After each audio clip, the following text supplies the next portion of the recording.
Hello YouTube, this is Dave. Welcome back to my channel, and today we're going to be exploring and scanning with Nmap. So stay tuned. So what is Nmap? Nmap is short for the Network Mapper. It's a powerful open source tool used for network exploration and security auditing. The gentleman who originally wrote this goes by the name of Fyodor. Users include system administrators, network administrators, security engineers, and of course hackers. Among its uses are mapping out networks, host discovery, scanning to see which services are available, OS identification, SSL version checking, and quite a bit more. Before we get into the nuts and bolts of using Nmap, I want to provide you with a caution. Using this to scan hosts and networks can get you into trouble. Don't try this at your work or scan devices that don't belong to you unless you have permission. System and network administrators typically view unauthorized scans as attacks or hostile action. Best place how to learn it is to use it in a lab environment. And the best way to set up a lab environment at minimal cost is running virtual machines. You can do this using different kinds of free software. So for example, VMware Workstation, which can run on Windows or Linux, is available. VMware Fusion is the equivalent for Intel-based Macintosh computers. VirtualBox is available for Linux, Windows, and Macs, all running on Intel. UTM is a relatively new solution, but so far I like it. It's been working out pretty good. This is meant for machines running Apple Silicon hardware, meaning the M1 or M2 chips. I've been using it on a MacBook Air with an M1 chip, and so far it's pretty good. And then the final option, if you have a dedicated computer that you can set up to running all your virtual machines, is the free version of VMware vSphere ESXi. Now, ESXi is VMware's software, hypervisor software, that's used in enterprises. And I would call it the 500-pound gorilla of enterprise virtualization. So just learning ESXi itself is a valuable skill. This is something I use regularly in my day job, and I also have a computer at home in my home lab, which is running ESXi and which I use to host my virtual machines. So how do you get Nmap? It's actually pretty simple. You can go to nmap.org and download the source code or binaries. But for most Linux users, the easiest way to get it is using your standard distribution tools, either apt, yum, or dnf. Mac users can either download the binaries from nmap.org, or if you're using Homebrew, which provides package management for Macs, you can simply use brew install nmap and it'll download and install it for you. Windows binaries are available from nmap.org. So one of the first things that we can do with Nmap is we can use it for discovering hosts that are connected to a network. This is handy for network admins to periodically scan their networks, and this way it'll tell them whether or not anything that's unauthorized has connected to it. And of course, black hat hackers, the bad guys, use it as well to find targets and their weaknesses. When doing host discovery, and frankly pretty much any features using Nmap, it's best to run it with administrative privileges. So you run it using the sudo command, or if you're on Windows and you're running it, you want to run it with administrative privileges. This will allow 4 different types of packets to be sent out over the network that will enable Nmap to discover what's out there.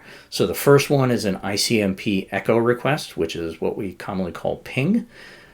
It'll also send out a TCP SYN packet to port 443, a TCP ACK packet to port 80, and also it will send out an ICMP timestamp request. So one of the ways that we can discover the hosts that are on a network, if we're not familiar with that network, is to use what's commonly called a ping scan or a ping sweep. So this is the result here of a ping sweep of my home network, and let's just show you in a terminal what this looks like in real time. So what we're going to do is we're going to scan my home network, which is running on a 10net. It's a /24, meaning there's 254 possible hosts. It's going through a scan, and as you can see, it pulled up a whole bunch of results for systems that it detected as being online. Now if we flip over back to the slide presentation, here's some selected output, and this we can look at in a little more depth. So first one is the first one, 10.0.0.1. That's my router, and you can see that what it does is it shows that it's up, and it shows the MAC address of the device. If we look at the next one, 10.0.0.60, we can see that Nmap has already provided us with a little bit more information, including the vendor of the network card. And the way that it's able to tell that is by using the MAC address. Network card manufacturers are assigned pools of MAC addresses, and so if you know what those are, you can identify the hardware, or in this case it's actually software because it's a virtual machine. The next one you can see is a Raspberry Pi. We have another unknown one. There's a Roku stick. This one, Brother Industries, so we know that this is probably something like a printer or a scanner. And so it scanned a total of 256 IPs. So it starts with the network address, which was .0, and goes all the way up to the broadcast address, .255. One of the other cool ways to learn how to use the functions of Nmap is to download Metasploitable 2. This is an intentionally vulnerable Linux virtual machine. It's compatible with most virtualization software, VMware, VirtualBox. It will not run on UTM on Apple Silicon because this was built for Intel architecture. It's actually intended to be used for learning how to do penetration testing. There's the download link from SourceForge. I'll also include that in the description of the video below. So here are the results. Here are the results of a port scan of Metasploitable 2, which I installed as a VM running on ESXi on my home lab. So I'll show what this looks like in real time. And you can see we're just doing a basic port scan with no options. And you can see how quickly that ran because there's no latency. So if we look at that, we can see that there's a whole different bunch of services that this virtual machine is listening on. If you ever see anything like this in a production network, it's a call to action. Aside from having a lot of ports open, many of these ports are by nature insecure. So for example, 21, which is FTP. Unless you have a real good reason to be running FTP in this day and age, it's generally considered insecure. Nothing is transmitted in an encrypted manner over it. It's much better to use secure copy or SFTP. Likewise, we see that there's Telnet. Telnet is a way to remotely access devices over a command line, and it was very, very commonly used. However, everything is transmitted in the clear without encryption. That includes your username and password. There's a mail server running on it, SMTP. There's a DNS server running on it on port 53, and so on and so forth. So this is, once again, this is something that if you do run across it in the wild, you really want to pay attention to and see what's going on. So one of the other things that's pretty cool is that you can do operating system detection, and that uses the -O option. So if we go back here, do that again,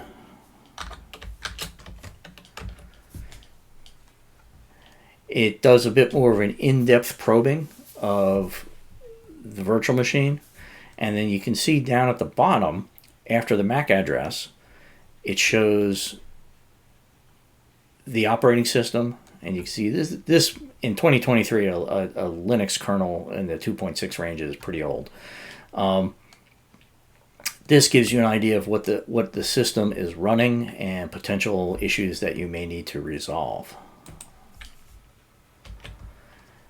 So following up on that is service version detection, and this can lead you into more in-depth security vulnerability research and then hopefully remediation. So if we go back here, we do that and replace the -O with -SV. Make sure I got that right. Yep.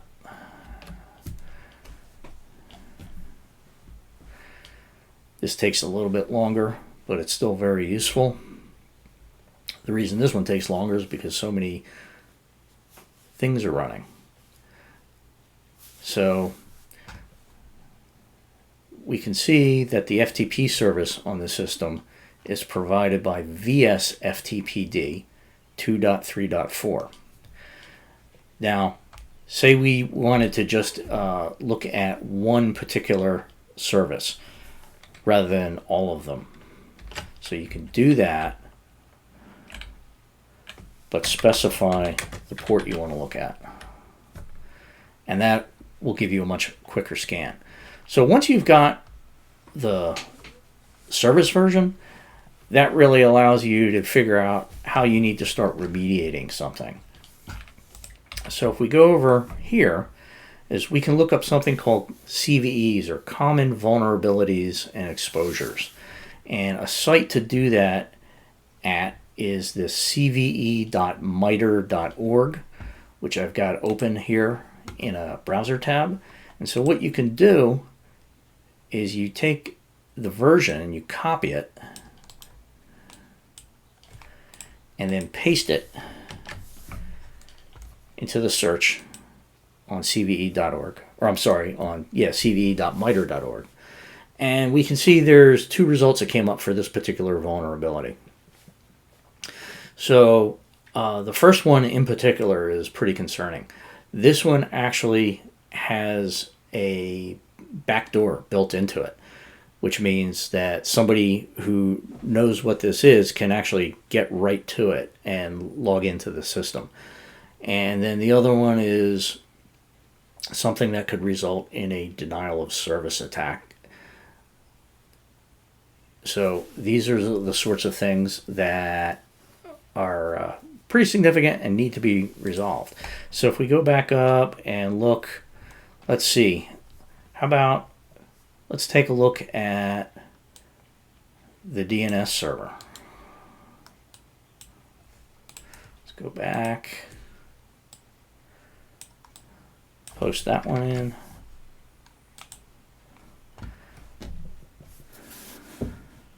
So there's a couple of vulnerabilities for that. The other thing that's crazy is this machine's actually running two different FTP servers on it.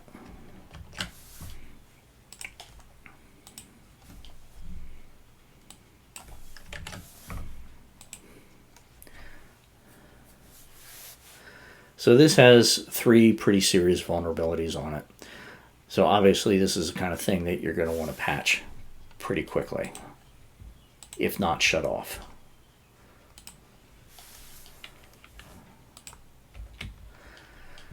So beyond that, there are a number of different options that you can use when you're doing probes.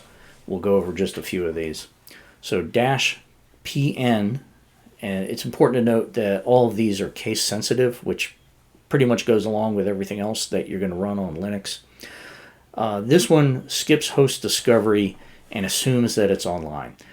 This one I actually use pretty often because a lot of times if you're probing something over a network, ICMP packets for pings are filtered. Either filtered on the host itself in the sense that it won't reply to ping requests, or the network will have some kind of a firewall or ACL on there that's going to block or drop ICMP packets. So if I know a host is online through other means and I try to ping it and there's no reply, ping will just tell me that it's offline. But if I use this option, capital P, lowercase n, it'll still send the other packets over there and use it to port scan the host. -P, B enables so-called ACK pings, and that sends an ACK packet. So this is another way to discover whether or not a host is online, because if it receives the RST packet, then the host is considered alive. And this is also useful if ICMP packets are blocked. And it helps also to avoid detection. -P uses a TCP ping. -M uses ICMP netmask requests. So again, these are different ways to determine if a host is alive. Then there's different scanning options. So I already showed you -SN doing a ping scan of an IP address range. It doesn't actually scan the ports when you do this. It just is trying to find out what hosts are replying to pings. -S does a TCP SYN stealth scan, which is another way to find hosts. -S does a TCP connection scan, completing the TCP handshake, and this gets a more accurate view of open services. -S does UDP scans, and this is really useful when you're concerned about services that use UDP by default. So on that Metasploitable VM, we saw that it was replying on port 53 to a TCP scan. Let's see if it responds to a UDP scan.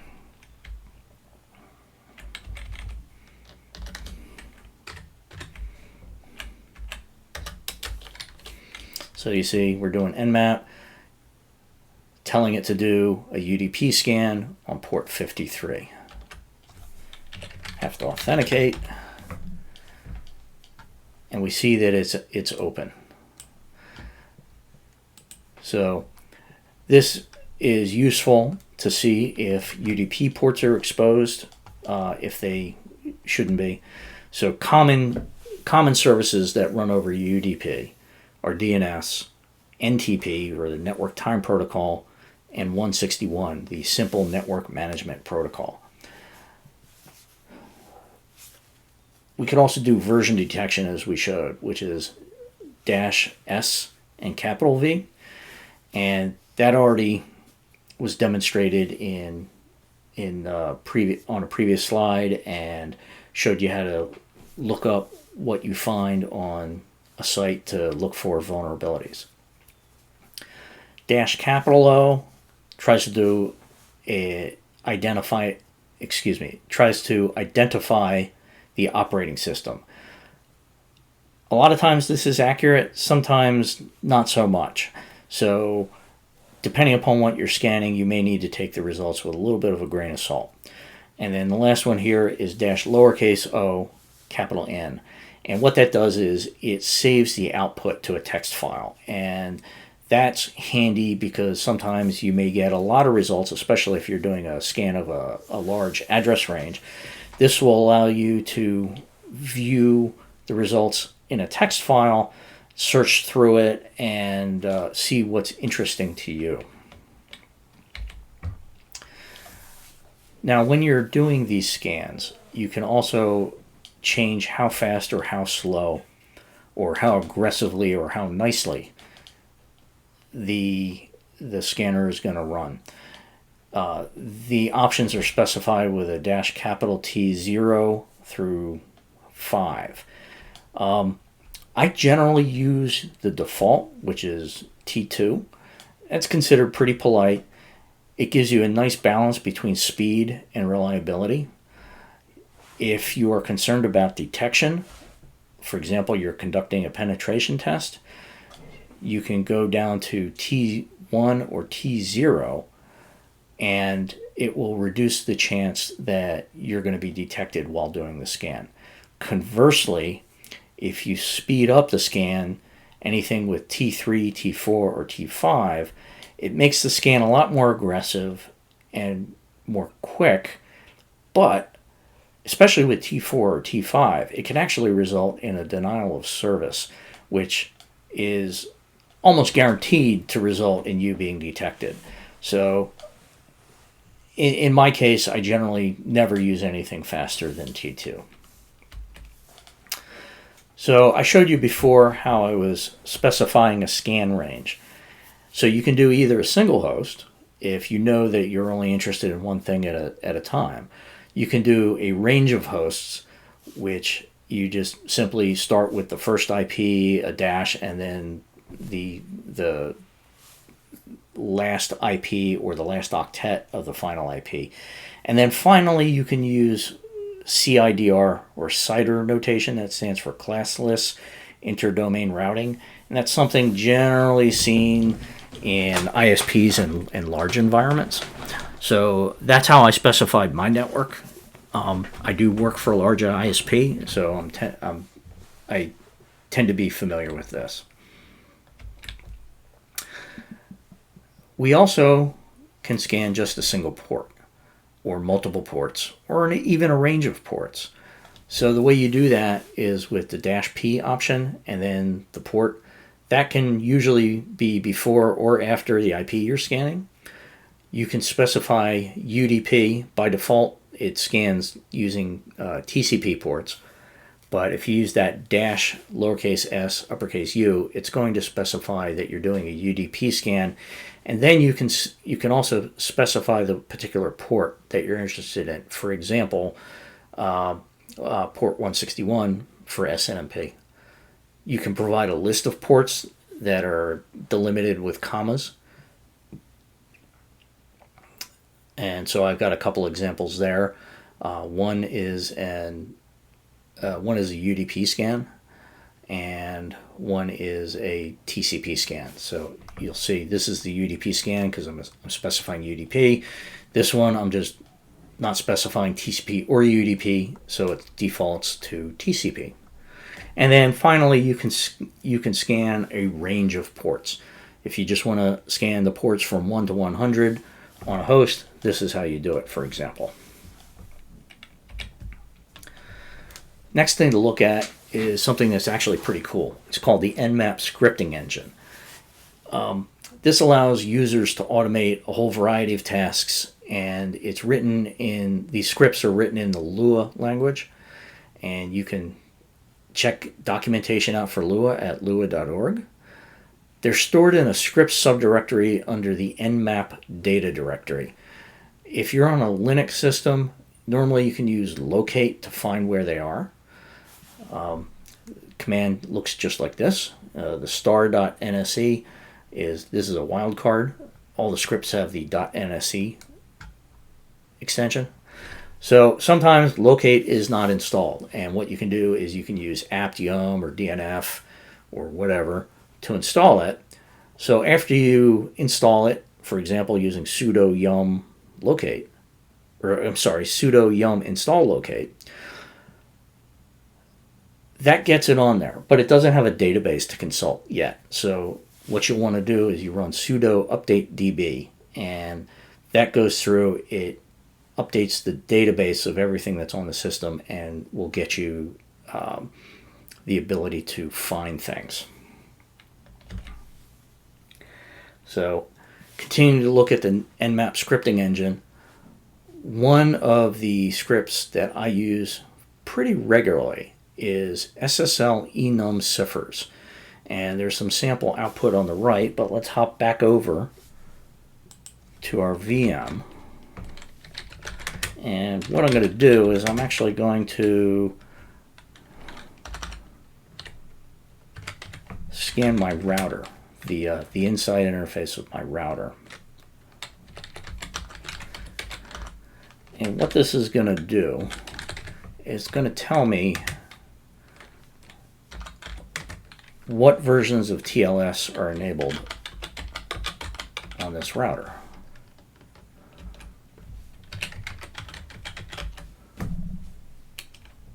And this is what happens when you forget to specify the port. So we go back up to that.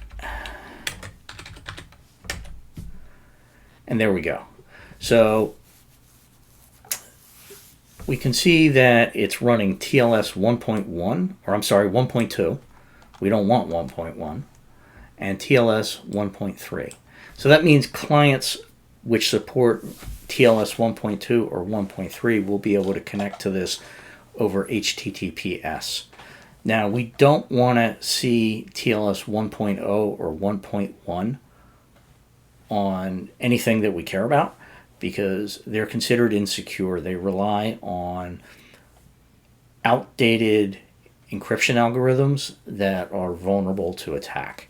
So this is something that we recently had a project at work was to go through all of our systems and disable the older versions of TLS to make our network more secure.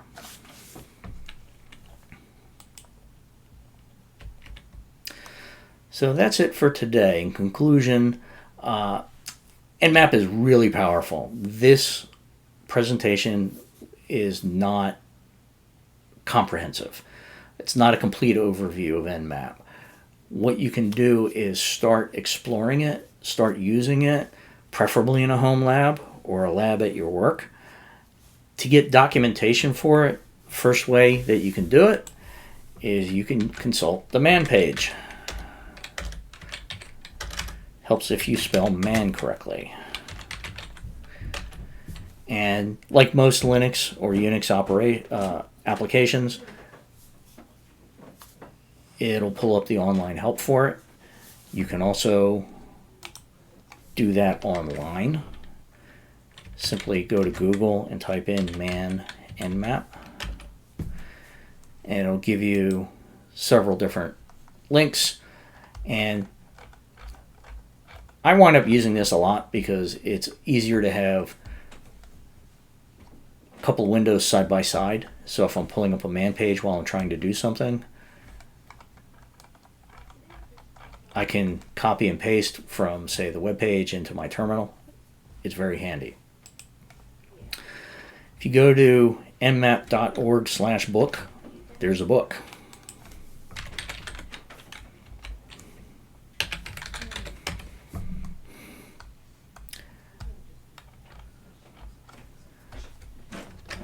You can get a hard copy of that, which I believe has more material than the online version, at Amazon. That's an Amazon affiliate link. If you happen to buy something through one of my links, I'll get a small commission. It won't cost you a dime. So it's a versatile tool that provides a multitude of options for network reconnaissance and security assessments of networks and hosts. If you understand how to effectively use all these different options, you're going to be greatly empowered in gathering valuable information about target systems. Finally, as you explore Nmap, remember to adhere to ethical guidelines and legal considerations when you're doing network and host scans. Thank you for watching. Please grab a copy of this slide deck from my GitHub site. I'll post the link below. If you like this video, please hit the like button and subscribe and click the notification button. And if you found this helpful, please share it with others. Thank you for watching. See you next time.